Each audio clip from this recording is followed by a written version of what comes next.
it was nice win. It was, it was a nice shutout. Um, I think we've got more to do in some of the things. We had some team goals coming into this duel that we wanted to accomplish technically on the mat with each guy. I think we missed the mark on some of that stuff. And so, we've got to continue to keep trying to improve on that. But anytime Navy gets a win, it's a nice day, right? Absolutely. Tim Schwartz, questions? On Andrew, I heard he got nicked up in warmups, and John also was out at heavyweight. Andrew, we've been kind of contemplating whether we would put him on the mat. And we just felt like when it was about time to go, we just felt like, he needs some more time. And so we just want to take our time with him, bringing him back. And then John, we have some things we had to address. Everybody's got a part on the team, and part of that is being part of the Naval Academy and the things that it represents. So John's not with us tonight, but he'll be back. He'll be back, and we'll be back better than before. Last time we talked, you were talking about your lightweights, and you wanted to see more out of those guys. What'd you see out of those guys tonight? I felt pretty good about the lightweights. I think this time it was kind of the opposite than the last duel. I think we accomplished some things we wanted to get done in the lighter weight division, and then up top, I think we looked a little slow and sluggish. But I tell you, I think that falls more on me. This is a crazy year, and typically I lay out my schedule and how we're going to peak guys and how we're going to perform. And this year you can't really peak and perform. And what's important is when you're training is to try to find some off time and some time mentally where they can kind of relax a little bit and recharge. So, we missed the American duels, due to COVID. We should have wrestled them last Monday and Friday. So we sat longer than normal. And so I think that's what we saw. And I think maybe the tempo could have been picked up by the staff a little bit earlier. We kind of backed off of them, tried to give them like a break that's not really a break in such a short season this year. Typically we have some areas where we say, hey, you're off for the next 3 days, let your body and mind recharge. We're not getting to do that now. So we got to try to find creative ways to do that. But I think I probably backed off a little bit too much. And I think that was the slow and sluggishness that we saw. And I probably should change the tempo up a little bit earlier.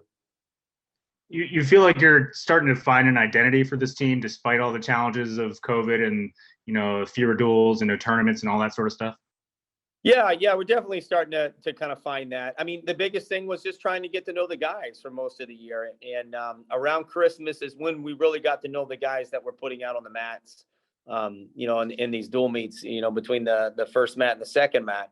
And so, we're getting to know them. We're starting to find what makes them tick, just with things we say to them. The individual sessions have picked up with them. And now that we know them better as a staff, what they need to work on and what each coach in his weight classes knows that what a guy needs to work on. So that's coming together. And but I think they're really starting to rally around each other more lately. They're getting more excited to see guys out there. The big thing on the team is we always say, make sure the next guy behind you coming out, you're getting him ready to go. And so I think they're doing a better job of that each time we get out there, even if it's an ugly win. Talking about depth and things like that, Riley at heavyweight and Val at 157, both came out and won kind of, back and forth matches there. And, Riley got that takedown there late. What'd you like out of those two guys specifically stepping up for the injured guys? Well, that's important. That's the strength of your program. We always say, every program will tell you the next guy's got to be ready to go. And you might be put in the lineup at any second. It could be an injury. It could be a bad weight cut. It could be anything. And that really tells you how strong your program is when the next guy up can get up there and get it done.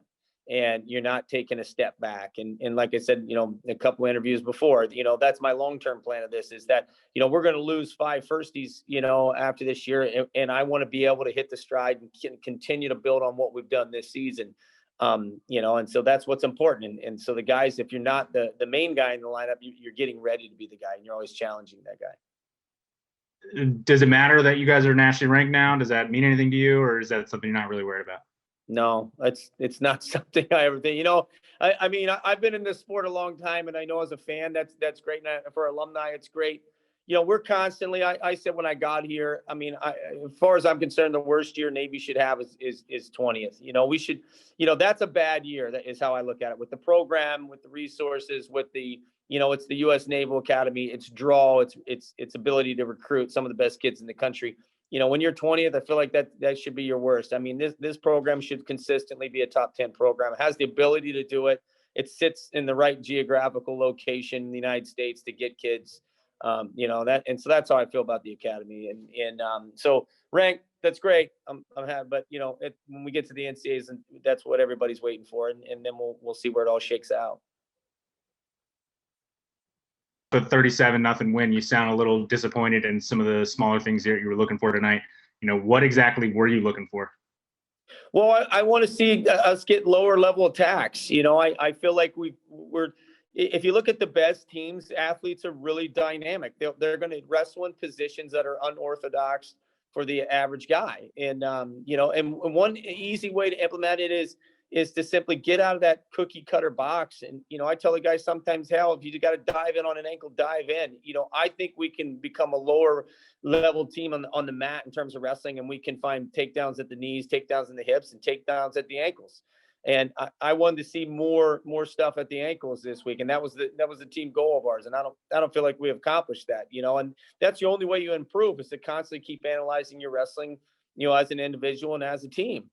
Now we did well. I'm not going to go in the locker room and beat up the guys. I mean, we won, but you win, and okay, now how do we get better from this? And so we'll go back next week and we'll be on it again, is what we'll be doing, because we didn't see enough of it. So obviously we haven't done enough reps there yet, or we haven't communicated it correctly to get them to open up in that area. Phil Bergman, any questions? Yeah, Coach, just quickly, could you go into detail about the accomplishment of getting a shutout? I mean, it's a shutout, it's a great game. I mean, you don't want to be the guy that messes it up, So, when Riley got out there, I'm sure he didn't want to be the guy to mess it up, and he found himself in almost a sudden death situation.